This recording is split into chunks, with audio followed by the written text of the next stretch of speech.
ini rekan-rekan media harus paham, itu berkaitan dengan delik aduan.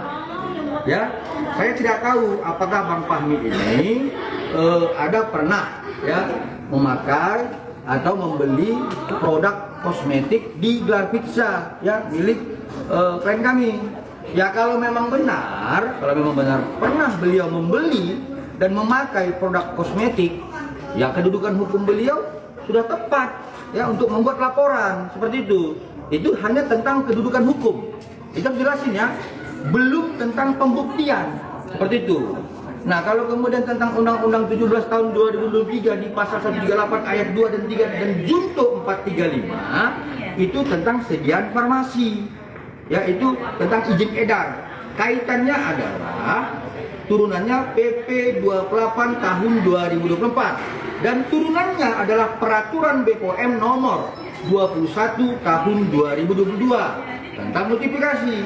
Nah, artinya di situ tentang bahwa klien kami telah menyimpan, mengkonsumsi atau mengedarkan, mendistribusikan sebuah sediaan farmasi yang tidak memiliki izin edar sebagaimana peraturan BPOM nomor 21 tahun 2022. Boleh dilaporin, tapi pembuktiannya nanti. Seperti itu ya. Saya bisa jelaskan bahwa itu terkait kosmetik. Kalau klien kami dilaporkan, kalau saya dilaporkan tidak mungkin karena saya tidak punya kosmetik. Ya artinya kalau ada orang lain yang melaporkan seseorang terkait sediaan farmasi, yaitu berkaitan dengan 138 pasti tentang izin edar, ya itulah notifikasi. Tapi kalau ada orang yang membeli ya sesuatu produk dan kemudian dia merasa dirugikan, itu pasti tentang undang-undang konsumen. Nah, saya pastikan seseorang itu boleh melaporkan seseorang yang lainnya karena dia sudah korban. Nah, ketannya seperti itu, ya. Yang lain? Bang, berarti bisa ditegasin kalau sebenarnya yang melaporkan itu bukan dari konsumen ya Bang, melainkan dari Bang Fahmi sendiri ya Bang? Sesuai dengan panggilan yang kami peroleh ya, sebagaimana di tanggal 30 April 2025 dan itu dihadirkan klien kami untuk diminta keterangan 14 Mei 2025, itu pelapor adalah Bang Fahmi Bahmid ya. Ya, jadi kalau menurut kami ya, kita bicara hukum ya, karena saya advokat gitu, bukan alpukat ya.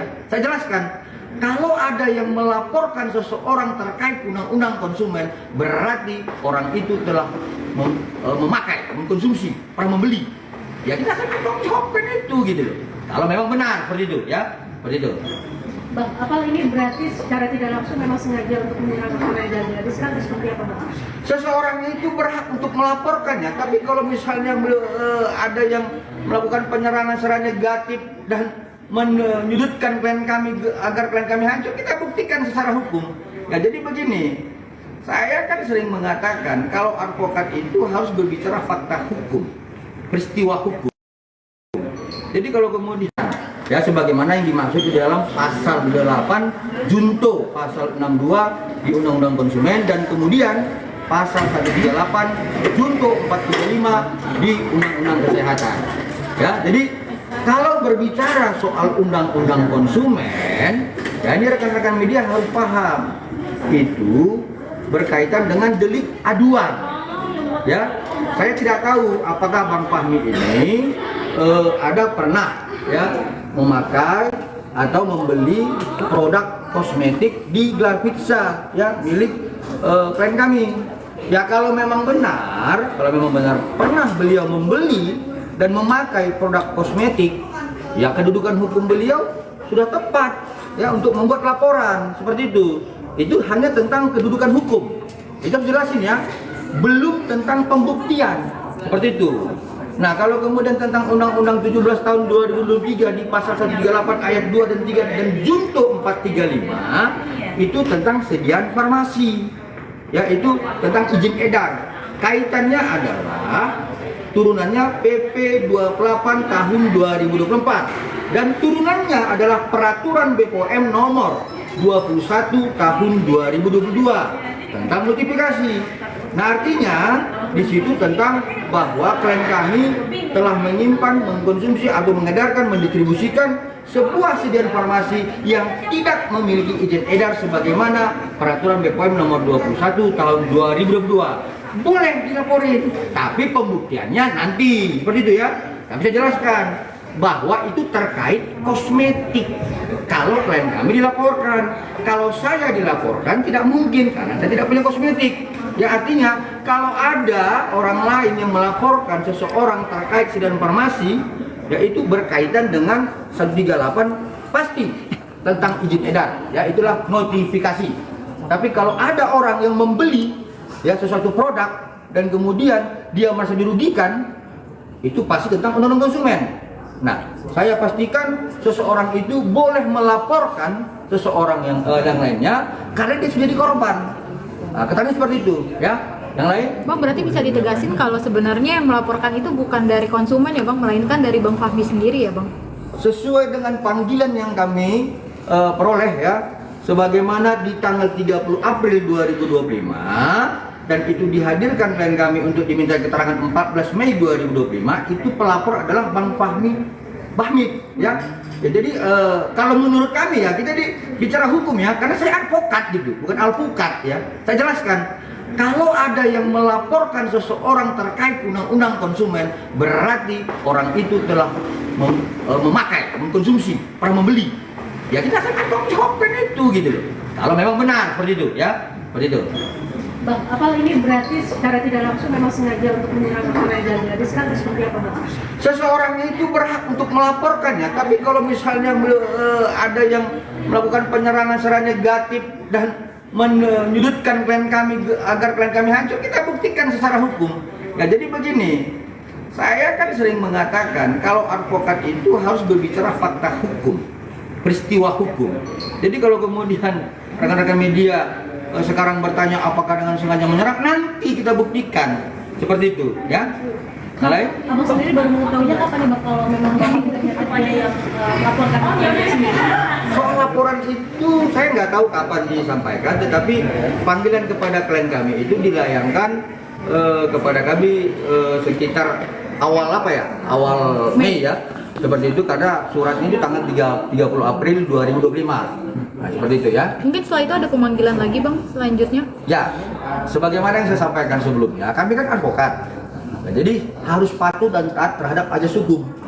Kalau kemudian secara ketentuan hukum acara kami dipanggil dan klien kami itu nanti tidak terlampau sibuk dalam profesinya ya. Ini sekarang kan klien kami sedang melakukan treatment ini. Nanti jangan dia salah-salah bedah, nanti rusak lagi wajah orang, itu kan.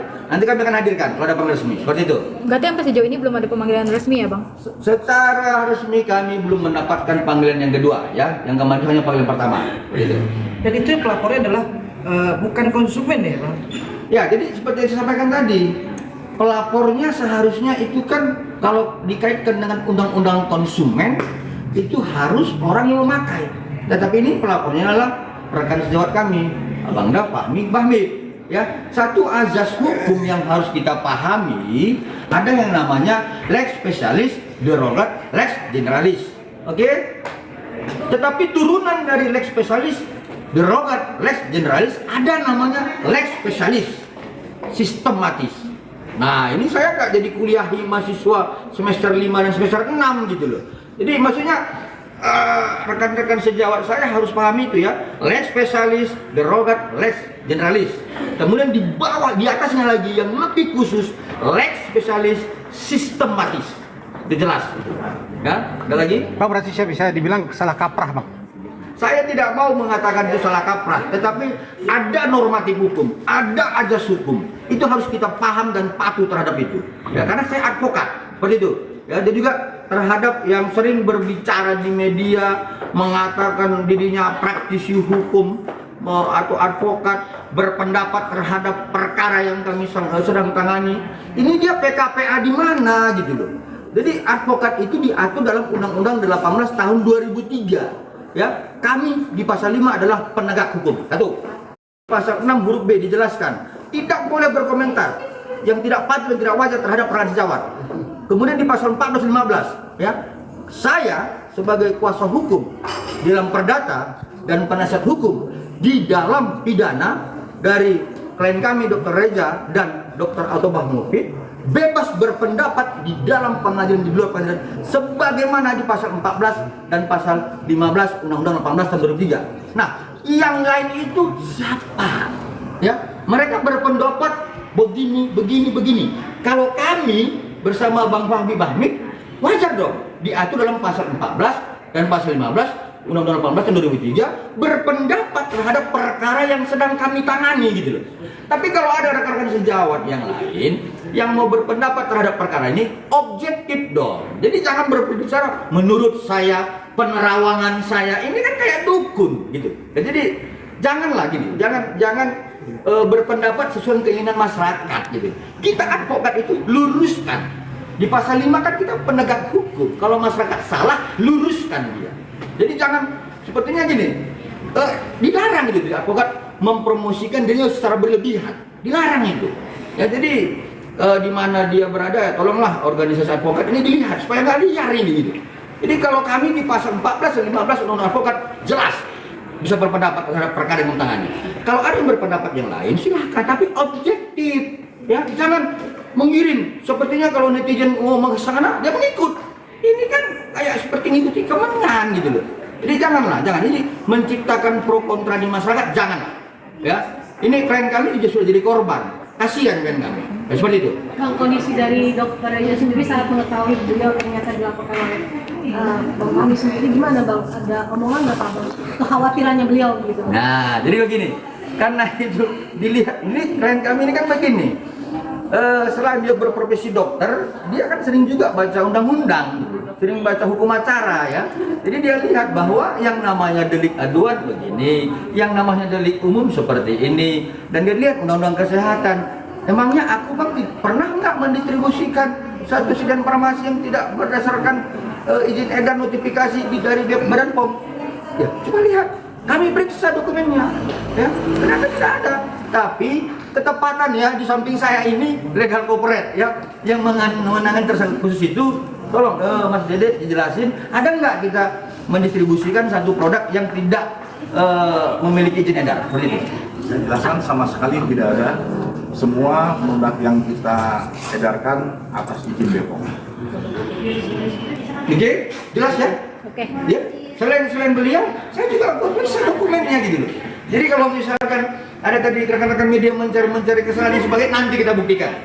Ya, lama-lama saya sudah gemas juga gitu loh. Ini klien saya sudah baik-baik, ya ini jadi korban, terus dicari-cari kesalahan. Ini saya juga kadang-kadang nggak terima juga. Ya, kami akan tetap mempertahankan kedudukan hukum klien kami. Itu intinya. Bang, Saya orang Medan. Oke, Bang. Bang, berarti ada penghinaan publik, Bang. Sudah pasti saya melihat seperti itu, ya.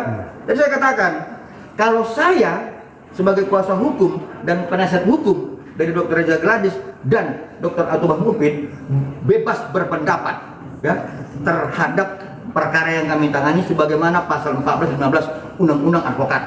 Begitu cara beliau, ya, Bang Fahmi Bahmid, karena dia sedang menangani perkara yang sedang kami hadapi bersama. Tapi yang lain ini kan menggiring opini gitu loh. Nah, jadi menciptakan sebuah pendapat yang tidak objektif berdasarkan penerawangan saya, berdasarkan pendapat saya. Emangnya dia PKPA di mana gitu loh? Aneh. Ya. Jadi kalau membuat legal opinion itu jelas dasar-dasar hukumnya gitu. Ya, itu harus jelas saya sampaikan seperti ini, ya. Lagi? Bang, memang ini pada akhirnya udah habis akal habis cara. Nah itu dia, kan saya bilang saya anak Medan. Kalau anak Medan ini kan banyak cara, banyak strategi. Karena kami itu belajarnya itu bukan belajar lobby, kami belajar jelas gitu ya. Jadi mulai normatif hukum, mulai ajas hukum. Ya satu lagi ya tentang nulum delictum, nula penyelesaian berpihak dan lega penalih, pahami kalian itu. Kalau nggak paham itu selesai. Jangan kamu memahami, menyebutkannya mungkin nggak bisa itu. Ya, jadi ada ajas hukum. Ketika benturan-benturan normatif hukum terjadi di bawah, maka pakai ajas hukum. Seperti itu. Bang, kapan sih akhirnya nantinya Dr. Reja sendiri akan speak up Bang perihal kasus ini? Sampai dengan Dr. Reja itu tidak disudutkan, dicari kesalahannya. Ya, kalau berbicara normatif, berbicara fakta, saya jamin Dr. Reja berbicara. Seperti itu. Bang, terkait Wan Prestasi sendiri mungkin sejauh ini seperti apa ya? Nah itu dia. Sidangnya Bang. Saya lucu gini. Wan Prestasi itu ya rekan media itu diatur di dalam 1243 KUH Perdata, 2334 KUH Perdata, ya. Kemudian 1320 KUH Perdata. Itu jelas, ya. Pertama, harus ada perjanjian yang sah secara hukum. Yang mana itu diatur dalam 1320 KUH Perdata. Lanjutannya adalah adanya yang lalai dan tidak melaksanakan terhadap prestasi terkait perjanjian itu. Contoh, saya ini dengan Mas Dede, ya, beliau ini pinjam uang saya. Posisi saya ini adalah sebagai kreditur, beliau adalah debitur. Nah, terjadilah perjanjian sepakat dan sukarela. Kemudian beliau tidak bayar. Lalu kemudian saya anggap dia lalai. Ketiga, saya somasi. Keempat, dia tidak indahkan somasinya. Lalu terjadilah wan prestasi. Kalau tahapan ini tidak ada, wan prestasinya di mana gitu loh. Dan biasanya yang melakukan perbuatan wan prestasi adalah debitur. Ya, ini saya yang punya uang, saya yang digugat. Ini hukumnya hukum apa gitu? Itu satu. Kalau ada perjanjian, nggak pantas beliau gugat saya, dia debitur, saya kreditur. Nah, apalagi tidak ada perjanjian itu gitu loh. Proses perjanjian itu sudah diuji dari proses penyidikan, kemudian dari pendalaman dari jaksa penuntut umum, sudah P21. Nah, ini mau dipersidangkan. Ya, jadi mana perjanjiannya? Nah, kalau kemudian dimasukkan ke dalam ketentuan, ya saya dengar tuh Bang Fahmi berbicara tentang pasal 81 KUH pidana, ya itu ada, tetapi itu bukan kewajiban, itu adalah kewenangan sebagaimana diatur dalam Undang-Undang 48 tahun 2009 tentang kehakiman. Ya, jadi ya tolonglah, kalau saya ini nanti kalian bilang ini advokat pasal atau apa? Memang advokat pasal gitu ya. Jadi advokat nggak boleh bacot tanpa pasal seperti itu. Bang, Ya? tapi nanti kemungkinan dokter sendiri akan hadir nggak sih jika dari persidangan dari pengadilan sendiri meminta untuk dokter hadir? Ya, jadi begini, di dalam proses persidangan itu kan ada aturan hukum acara. Saya sebutkan, ya, Herjen Inlans Reglement, ya itu hukum acara. Kemudian kehadiran kami sebagai kuasa hukum itu diatur dalam pasal 123 ayat 1. Itu tahapannya ya, jelas tuh ya. Tapi kalau kemudian lahirlah sebuah produk hukum, Peraturan Mahkamah Agung nomor 1 tahun 2016. Nah, disebutkan di pasal 3, dalam proses perdata itu wajib dilaksanakan mediasi. Roknya adalah untuk mengadopsi asas demokrasi negara kita. Sebelum bersengketa, musyawarah dulu dong, kan begitu. Nah, kemudian tentang kehadiran klien kami diatur dalam pasal 6 Perma 1 2016. Nah, artinya para prinsipal bisa bertemu ketika untuk menyelesaikan persoalan. Misal nih, klien kami hadir ya dalam proses mediasi karena menghormati Perma 1 2016. Pertanyaannya, dengan siapa dia bermusyawarah? Apakah dengan Bang Fahmi? Nah, lalu apa yang mau disepakati dengan Bang Fahmi? Nah, kalau begitu kan ngapain klien kami hadir? Tapi kalau penggugat hadir, pasti klien kami akan hadir. Kenapa? Yang mempunyai masalah ini kan beliau, penggugat dan tergugat, bukan klien kami dengan Bang Fahmi. Berbeda ini. Ya, jadi harus dipahami ya. Jadi kadang-kadang ini saya ya harus bicara tegas ini ya. Tapi harus bicara tentang fakta hukum, pasal dan sebagainya. Bang, ini kan kondisinya Kaniki sendiri masih ditahan, Bang. Untuk menghadiri mediasi kan sangat tidak mungkin, berarti kan beliau harus ada pengajuan izin ya. Ini seperti apa nih Bang nantinya? Kalau memang tidak hadir, kan harus ada izin atau harus Ya, jadi kalau usulan penggugat dapat hadir atau tidak, saya tidak mampu menjawab itu karena urusan saya menghadirkan klien saya. Ya, masing-masing kami itu menghadirkan klien kami. Ya, seperti itu. Oke? Tapi Bang, kalau lewat Zoom bisa kan Bang? Boleh. Itu kan kewenangan hakim mediator, boleh itu. Jadi biarlah nanti hakim mediator tanggal 19 Juni menentukan seperti apa proses mediasinya. Ya, tapi ingat, jangan nanti menganggap ini mediasinya kayak perdebatan. Oh enggak, jadi mediasi itu gini loh. Ada hakim mediator. Pertama, dia akan mempertanyakan kepada penggugat, apa sih masalah lo? Kedua, dia akan tanya tergugat, apa sih pendapatnya? Lalu kemudian ada juga tahapan berikutnya tentang yang disebut kaukus. Ya, kaukus itu adalah hakim mediator itu bisa bertemu dengan penggugat secara sepihak tanpa ada tergugat untuk mendalami perkara. Kemudian bisa juga hakim mediator mendatangi secara khusus si tergugat untuk mendalami perkara. Lalu kemudian terakhir dia akan menentukan sikap dan memberikan saran kepada penggugat tergugat. Jadi belum ada perdebatan seperti yang kalian lihat di persidangan yang sebelumnya, belum, masih ini mediasi gitu. Ya, seperti itu. Tapi rencana tanggal 19 akan datang nggak? Kalau saya datang. Untuk dokter Nah, saya tadi kan sudah sampaikan, kalau klien kami datang, dia mau bicara sama siapa? Yang punya masalah nih, kami punya masalah. Kemudian kalian mewakili beliau. Lah, ngapain kalian bicara sama saya? Permintaan ke dia apa? Apa kalian tahu? Seperti itu ya. Tapi kalau misalnya saya bermasalah dengan bapak ini, ya kami berjumpa, diketemukan oleh hakim mediator. Seperti itu, ya. Kondisi dokter Reza sendiri saat ini seperti apa? Apa tahu? Nah, jadi ini klien kami ini kan sebenarnya orang yang sangat profesional ya. Jadi kenapa teman-teman rekan-rekan media belum bisa bertemu hari ini?